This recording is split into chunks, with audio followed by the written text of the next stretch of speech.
Para a nossa convidada de hoje, a moda estabelece pontes e diálogos entre os tempos, as tradições e o mundo contemporâneo. As Áfricas são o ponto de partida do trabalho dela. Em 2006, ela criou uma marca de roupas afro-urbanas feitas com capulanas, como são chamados os tecidos tradicionais africanos. E desde então, já realizou desfiles, exposições, performances, intervenções urbanas, ensaios fotográficos, além de palestras e oficinas. Eu tenho o prazer de receber a estilista Tenka Dara. Tenka, prazer enorme te receber aqui. Prazer. Muitíssimo Prazer obrigado. E para a gente dar início à nossa conversa, vou te mostrar aqui um vídeo. Hoje em dia a gente tem mais acesso, a gente se vê mais, a gente tem mais representatividade negra, coisa que não acontecia. Há 10 anos atrás eu não tinha referência, eu tinha que buscar referências para o que eu faço fora do Brasil. Então a gente está criando referências, imagens onde as pessoas se veem e são vistas e geram e viram referências para outras pessoas também. E isso vai gradualmente gerando uma mudança de paradigma e uma mudança cultural, né? A gente interfere mais diretamente na cultura hoje em dia. Como que você chegou a essas referências? As suas referências no teu trabalho? Ricardo, eu cheguei a essas referências pesquisando muito e procurando na modernidade, no mundo contemporâneo, raízes, as nossas raízes, porque aqui no Brasil a gente cresce um pouco sem referência, né?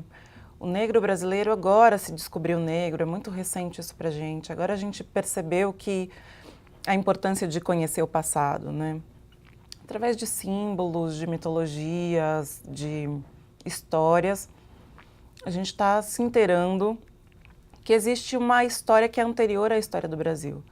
E a gente finalmente conseguiu voltar e estabelecer um elo com o continente africano que tem resquícios da nossa história, né? E a partir desse conhecimento, eu acho que a gente... essa é a primeira referência, o conhecimento da nossa ancestralidade, da nossa história antes da escravidão. É reconhecer que a nossa história não começa aqui e nem começa quando os navios negreiros chegaram aqui, né? Exatamente. E aí você vai se deparar com uma história antiga, rica culturalmente, com coisas para ensinar para a humanidade, com valores a serem passados. E então a minha principal referência realmente é o estudo da história africana, para começar. E aí depois eu comecei a descobrir coisas. Eu tive o prazer de ir para Moçambique, que é o país onde minha mãe vive há 15 anos. E com esse encontro com a África, que já não era mais a África dos meus sonhos, né, aquela África mítica, eu pude também me deparar com uma África real, contemporânea, cosmopolita, globalizada, né, com tudo o que isso tem de bom e de ruim. E essa África contemporânea, para as minhas criações na moda, ela é a principal referência. Porque a gente fala muito dessa África tradicional, dessa matriz africana primordial, que é muito bacana, que povoa o nosso universo simbólico, imagético e fortalece fortalece o nosso espírito, né? Mas a gente também conhece uma África muito folclorizada também, né? Que não condiz com a realidade do que é a África hoje, né? As Áfricas hoje, né? Exatamente, porque quando eu me deparei com a realidade, eu vi que tem um contexto tribal, mas tem um contexto urbano muito forte, jovens dialogando com o mundo inteiro, falando várias línguas, se deslocando, falando dos mesmos temas que a gente está falando aqui no Brasil agora, dos mesmos temas que outros jovens negros estão falando na Europa. Então, tem um ar contemporâneo que permeia todos nós, né, que somos jovens negros da África e da diáspora. Então, um pouco... essa se transformou na minha grande referência para o trabalho na moda. Agora, como você chegou na moda, assim? O que te levou para... Ai, Ricardo, uma longa história, viu? Então vamos resumir. Vamos resumir, né? Porque eu estudei primeiro teatro e acabei migrando para comunicação. Você é jornalista, né? Eu sou jornalista.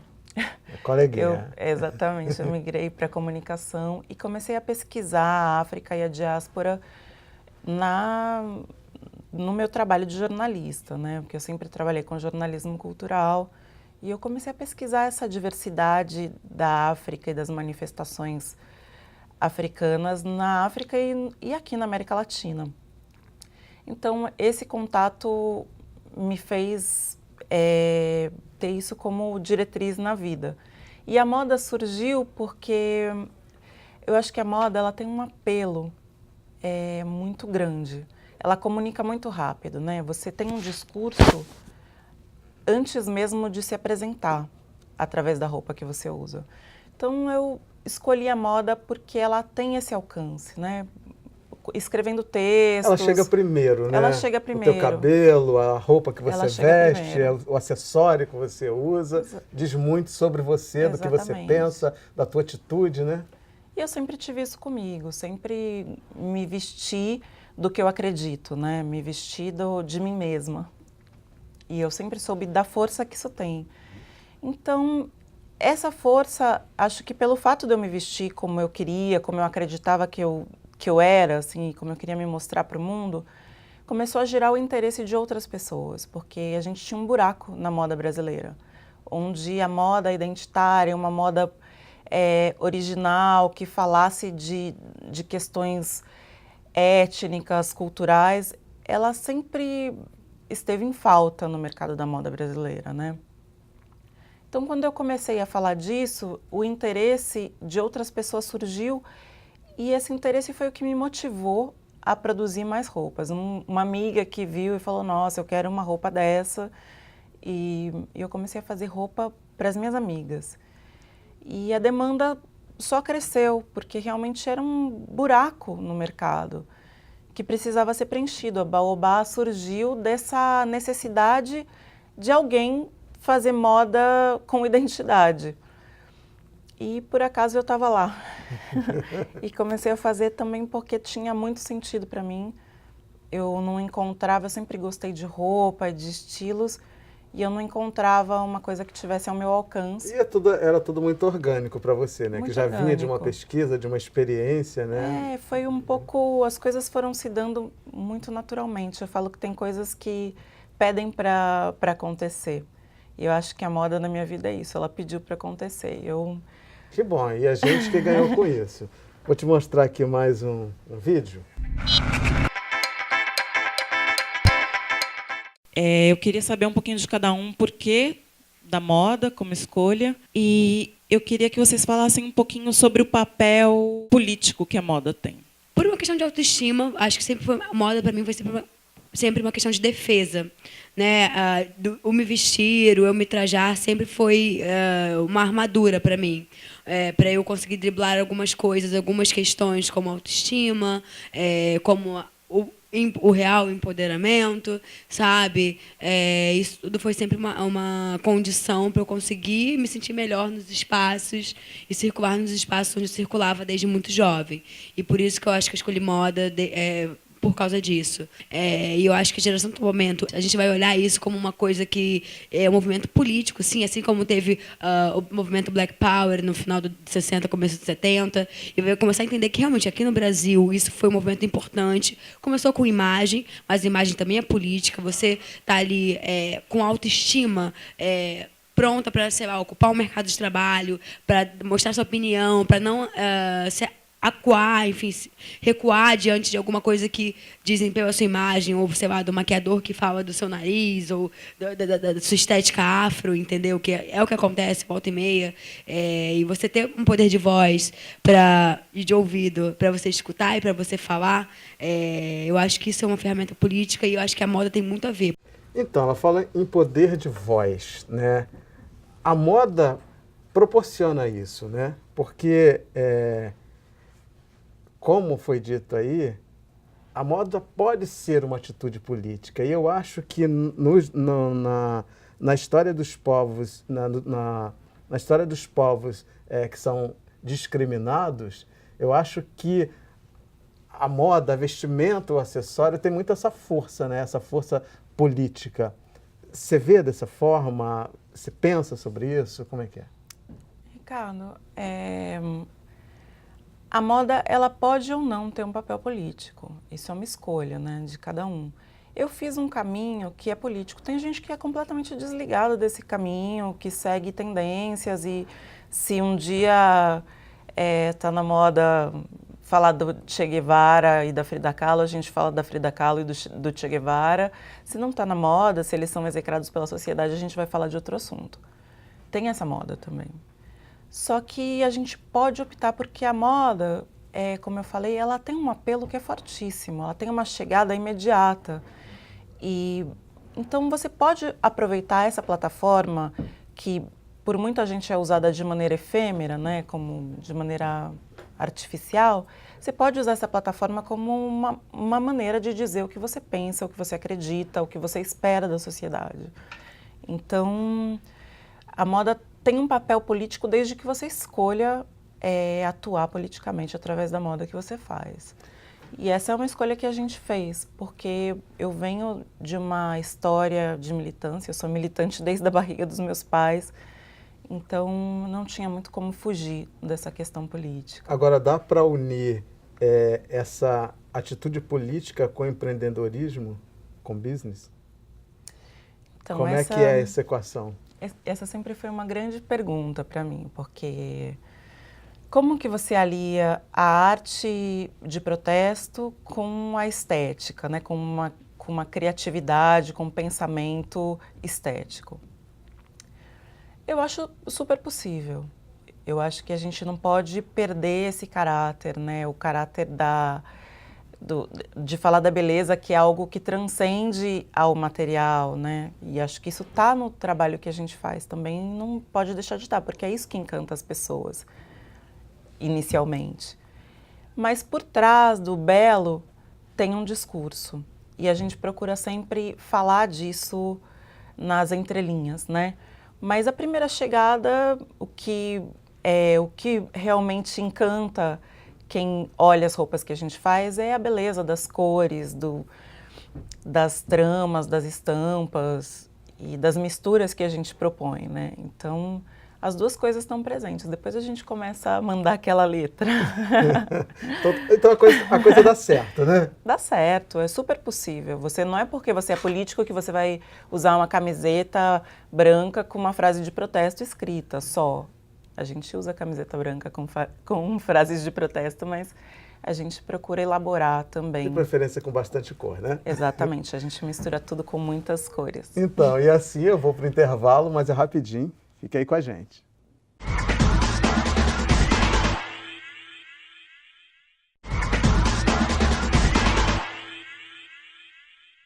Hoje eu estou conversando com a estilista Tenka Dara. Tenka, vamos ver mais um vídeo, né? Bora.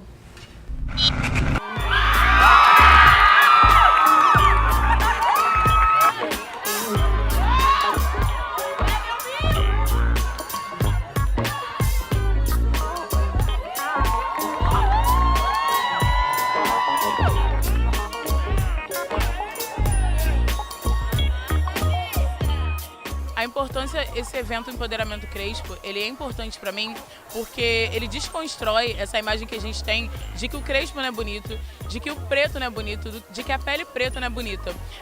A importância para mim do empoderamento é de quando ela vem de dentro para fora, onde você desconstrói tudo que foi ensinado, porque a gente não tem representatividade na mídia, a gente não tem representatividade na vida. E pra mim é muito, muito lindo você chegar aqui e conversar com os irmãos e se ver nos próprios irmãos e aceitar os seus traços e saber também que isso tudo faz parte da resistência. Porque afinal a gente não tá aqui pra lançar moda, isso não é moda. O que acontece aqui é a nossa ancestralidade, a nossa resistência e é se reconhecer como preto. É isso que rola aqui. Todos os cabelos diferentes, batons, isso tudo faz parte de uma aceitação, de um empoderamento que a gente luta muito para conseguir conquistar isso tudo. Então, para mim, essa é a real importância do evento, é a resistência.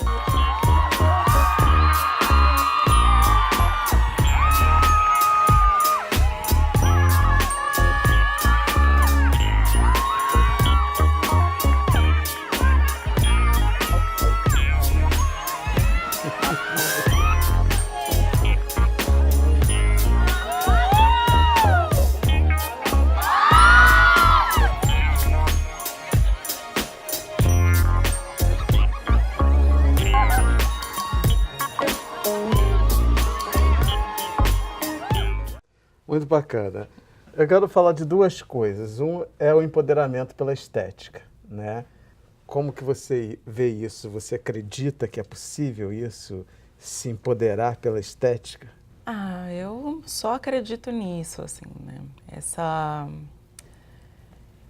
Vestir-se, simbolicamente, vestir-se do que você considera digno e acredita, simbolicamente já é empoderar-se, né? Você traz para si os símbolos que para você são símbolos de força, de beleza, e que não são os símbolos impostos pela sociedade, né? Então eu acredito nesse primeiro empoderamento. Eu acho que para além do que a gente é um veste... processo de desconstrução, né? Que você tem que começar essa desconstrução dentro de si. Exatamente, né? E é um processo de interiorização. Eu acho que esse processo ele se dá de fora para dentro, mas ele se dá de dentro para fora também. Vestir-se é como trazer para si e incorporar outras ideias, novas ideias, né? Porque a gente está muito condicionado realmente a achar que a beleza tem uma única forma de ser, que não existem outras maneiras de existir no mundo, né? É como se fosse ser branco é normal e o que não o que foge disso é algo específico, né? Exatamente, exótico. Exótico. Diferente, né? Outro dia uma pessoa falou que eu era diferente, eu falei, diferente de quê? Assim, eu sou parecida com todo mundo lá na minha casa. Você fala, tenho 2 olhos, tem boca, tenho perna, tem... Exatamente. Não, e no Brasil, né, que tem 50% da população negra, se fosse, sei lá, na Bélgica, talvez... Não, e outras etnias também, né? A gente tem Exatamente. comunidade indígena, árabe, tem de tudo aqui, né? Assim, realmente é uma coisa meio maluca, né? Mas, enfim... sem sentido. Mas, enfim, eu acredito nesse empoderamento através da estética, mas eu acho também que a gente tem que realmente interiorizar essas imagens. Porque só quando a gente tiver esses valores introjetados que a gente realmente vai estar empoderado. Porque não adianta eu olhar para o espelho e falar, então eu sou bonita. E para além de bonito, o que a gente é? Porque a gente é muita coisa para além de bonito, né? Então eu acho bacana, eu acho que a estética... Ela tem uma abordagem muito importante, porque ela chega primeiro, mas a gente realmente tem que interiorizar esse discurso, senão fica tudo muito vazio. Então, eu queria falar também de outra coisa que eu acho bastante importante, que é a apropriação cultural, né? E a moda, a gente vê isso, inclusive há pouco tempo teve uma polêmica se branco pode usar turbante ou não, enfim... Qual é a tua opinião sobre isso? O que você acredita que seja apropriação cultural e o que não é apropriação cultural? Já que a gente vive num mundo tão globalizado, né? Ricardo, eu adoro essa questão. Assim, eu fico respondendo ela todos os dias. Não tenho uma resposta pronta para isso, mas eu penso muito sobre esse assunto. Eu vendo roupas para pessoas diversas, brancos, negros, indígenas, para gente de todas as cores. Eu estou num lugar onde transitam pessoas de vários lugares do mundo também, que é um ponto turístico aqui do Rio, que é Santa Teresa. Então eu me deparo com várias realidades e com várias pessoas que se interessam pelo que a gente está fazendo. Clientes já me perguntaram, e aí, o que você acha? Eu posso ou não posso usar turbante? Eu falei, você que tem que se responder. Você pode ou não pode usar turbante? Porque o turbante, ele vem carregado de uma simbologia que é muito forte, de uma história que é muito forte e que é muito anterior à nossa.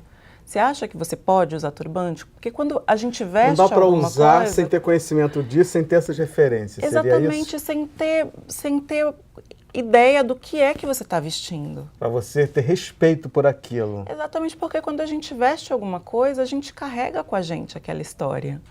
Então, você se sente apto para carregar essa história com você? A maioria das pessoas me respondem que não. Das pessoas brancas que realmente não têm propriedade sobre aquilo.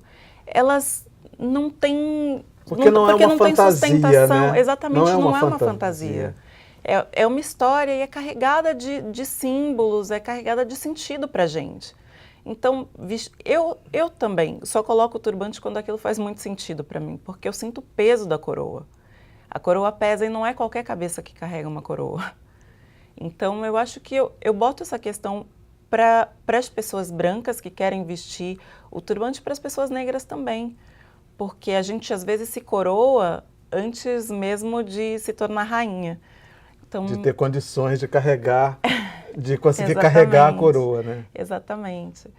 Então, as pessoas acabam aderindo a coisas mais leves, como as faixas de cabelo e as próprias roupas, que têm essas cores, que têm uma simbologia, que falam dessa história e dessa estética africana, mas que não tem todo um peso, até de, né, porque o turbante tem uma conotação que é até religiosa, né, então a gente realmente tem que se sentir apto para usar. E outro dia eu estava lendo sobre isso e eu descobri que, inclusive, tem turbantes, por exemplo, mais volumosos, que é usado pelas viúvas. Então, na África, ele não é tido como uma coisa bonita. Aqui a gente olha, nossa, que turbante lindo, mas na África não é bonito, porque aquilo simboliza algo muito triste, que é a morte, né? São as viúvas que usam, né? Então, assim... Por trás do turbante tem toda uma comunicação específica e tem várias histórias em torno, em cada país se usa de um jeito.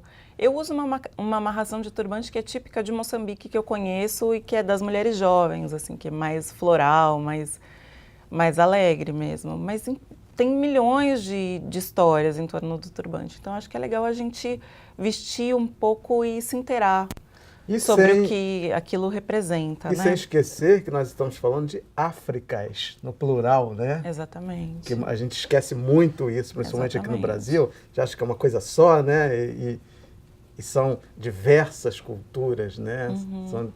A coisa não é tão simples Por assim. isso que eu procuro falar de uma África mais jovem, mais contemporânea, mais cosmopolita, porque isso é o que a gente compartilha, né? Os jovens que estão lá agora vestindo essas cores, eles estão na França também vestindo as mesmas cores, Também eles vestem aqui vestindo um em jeans. Nova York, misturam isso com jeans, com coisas que estão no nosso cotidiano, porque eu acho que essa é a nossa contribuição também para a moda. Eu acho que a gente tem que ser agente desse mundo da moda. E eu acho que a gente tem que trazer a nossa estética para o mundo contemporâneo para que ela seja compartilhada, assim como a gente compartilha outras estéticas, né? O meu trabalho é um pouco trazer uma impressão nossa, né?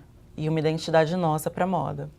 Então, já que a gente está falando de moda, e moda é um assunto que interessa a todo mundo, e hoje em dia interessa as mulheres, interessa os homens, interessa todo mundo, vamos dar umas dicas, assim, o que a galera pode fazer para, de repente, sair com mais estilo, tombando, enfim, qual a dica que você daria aí? Olha, a primeira coisa que eu falo para muita gente, assim, livrem-se do preconceito de cor. Porque Isso é o básico. Isso já é o básico. Preconceito de cor no sentido literal e no sentido também político, né? Se livrar do preconceito de cor é muito importante. Você sabe que eu estou nessa fase? Porque, assim, olhando meu guarda-roupa, é tudo cinza, preto, branco e jeans. Eu falei, gente, pelo amor de Deus, o que é né? isso? Vamos colorir esse guarda-roupa? E aí eu comecei agora a dar as peças, porque eu quero me livrar disso, entendeu? Tem que mudar isso. Porque a gente cresce com uma mentalidade colonizada, né? Então, o amarelo, ele não é bonito, ele não é... não combina comigo. Exatamente, né? Ele é muito gritante, o vermelho não combina com o meu tom de pele, o verde, onde já se viu. E a gente tem que se livrar disso, descondicionar mesmo o nosso olhar, a nossa construção da beleza, sabe? Porque a beleza, ela se dá de um monte de maneiras.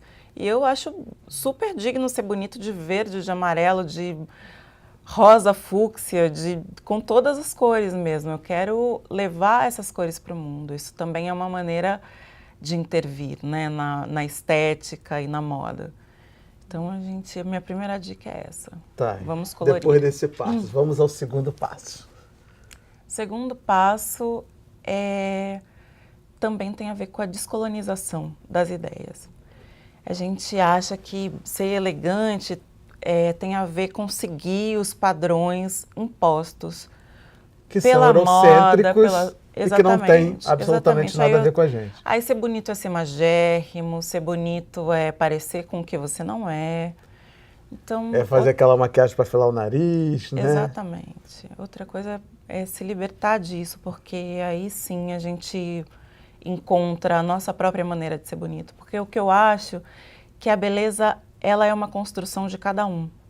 Eu acho que cada um tem que descobrir a sua maneira de ser bonito. E ser bonito não é tentar parecer com alguém, é ser você mesmo. Quanto mais a gente consegue ser o que é, mais a gente atinge, mais a gente transborda, mais a gente realmente é bonito, né? Essa é a beleza real. Então, falando em beleza real, você realmente é uma rainha, me dá tua mão aqui. Muito obrigado por ter vindo, obrigado pelo trabalho que você faz, por deixar tanta gente bonita, né? E por dar cor, por trazer cor para a nossa vida. Muito obrigado e que você continue não só fazendo roupas bonitas, mas fazendo com que as pessoas pensem e descolonizando mentes. Muito obrigado.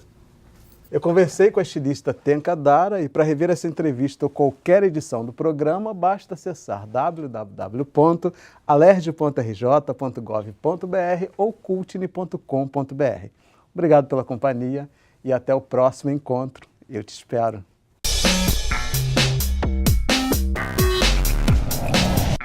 A história do negro no Brasil ela é muito vazia, que a gente aprende, que a gente vê nos livros das escolas, que os negros vieram no navio negreiro para cá e apanharam e tinha zumbi dos Palmares. Então eu acho que essa iniciativa do site e já pegar esse acervo que vem de quase 30 anos, é deixar registrado movimentos, militância, política, esporte, que aconteceu de fato, está lá para todo mundo ver.